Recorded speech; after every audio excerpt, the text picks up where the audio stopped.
दिल्ली के ओल्ड राजेंद्र नगर में हुए हादसे के बाद छात्रों का धरना जारी है।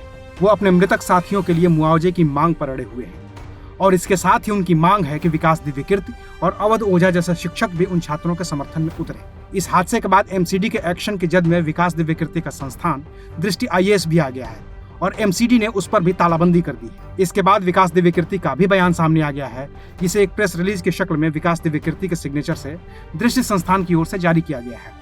इस बयान में विकास दिव्यकीर्ति ने कहा है, शनिवार 27 जुलाई को राजेंद्र नगर स्थित एक कोचिंग संस्थान की बेसमेंट में हुई त्रासद घटना तथा उसके बाद बनी परिस्थितियों पर टीम दृष्टि का पक्ष निम्नलिखित है।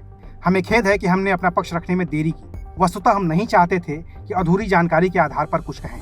इस देरी के लिए हम हृदय से क्षमा प्रार्थी हैं। शनिवार की दुर्भाग्यपूर्ण घटना, जिसमें 3 विद्यार्थियों श्रेया यादव, तानिया सोनी और नेविल डाल्विन की असमय व दर्दनाक मृत्यु हुई, पर हम गहरी संवेदना व्यक्त करते हैं। हम तीनों बच्चों के प्रति विनम्र श्रद्धांजलि अर्पित करते हैं और ईश्वर से प्रार्थना करते हैं कि उनके परिवारजनों को भी अपूर्णीय क्षति झेलने का हौसला प्रदान करें। इन बच्चों के परिवारों से हमारा प्रत्यक्ष परिचय नहीं है, किंतु दुख की घड़ी में हम पूरी तरह उनके साथ हैं।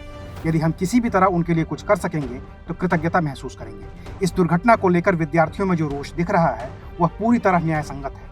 बहुत अच्छा होगा यदि इस रोष को सटीक दिशा मिले और सरकार कोचिंग संस्थाओं के लिए निश्चित दिशा निर्देश लागू करे।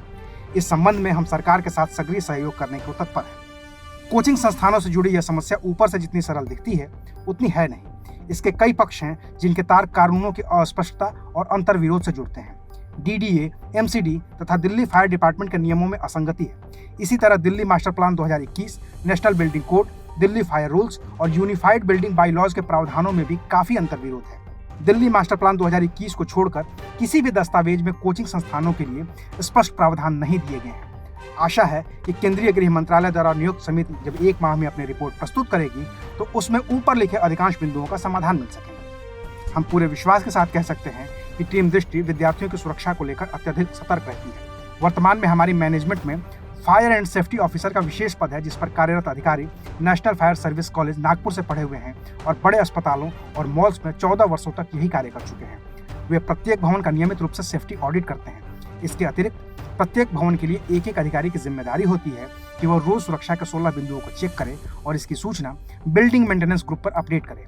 हमारे क्लासरूम जिन भी भवनों में हैं उनमें आने जाने के लिए कम से कम 2 रास्ते हैं, ताकि किसी भी आपात स्थिति में बच्चे सुरक्षित निकल सकें। इस समस्या का स्थायी समाधान यह है कि दिल्ली सरकार दिल्ली में 3-4 क्षेत्रों को चुनकर उन्हें कोचिंग संस्थानों के लिए नियत करे। अगर सरकार क्लासरूम्स, लाइब्रेरीज, हॉस्टल खुद तैयार कराएगी तो न ज़्यादा किराए की समस्या रहेगी और न ही सुरक्षा से जुड़े प्रावधानों। इस विषय की जटिलताओं को स्पष्ट करने के लिए हम जल्दी ही एक विस्तृत विश्लेषण, लेख या वीडियो जारी करेंगे, ताकि सभी विद्यार्थियों व अन्य हितधारकों को भी सभी पक्षों का अनुमान हो सके। हमें विश्वास है कि जब सारे पक्ष सामने होंगे तब समाधान की सही राह निकलेगी। एक बार फिर यदि जाने अनजाने में हमारी टीम से कोई चूक हुई है तो हम उसके लिए पुनः खेद व्यक्त करते हैं। अब हम विद्यार्थियों की सुरक्षा को लेकर और ज्यादा सतर्क रहने का भरोसा दिलाते हैं। हार्दिक आभार, विकास दिव्यकीर्ति। विकास दिव्यकीर्ति का ये बयान तब सामने आया है जब छात्र लगातार धरना दे रहे हैं और बार बार उनकी मांग है कि विकास दिव्यकीर्ति और अवध ओझा जैसे शिक्षक उनके सामने आए, अपनी बातें रखें, ताकि उनका हौसला बढ़ सके।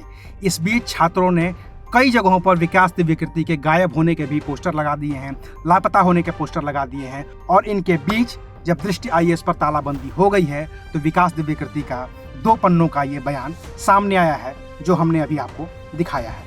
शुक्रिया, आप देख रहे थे अनकट।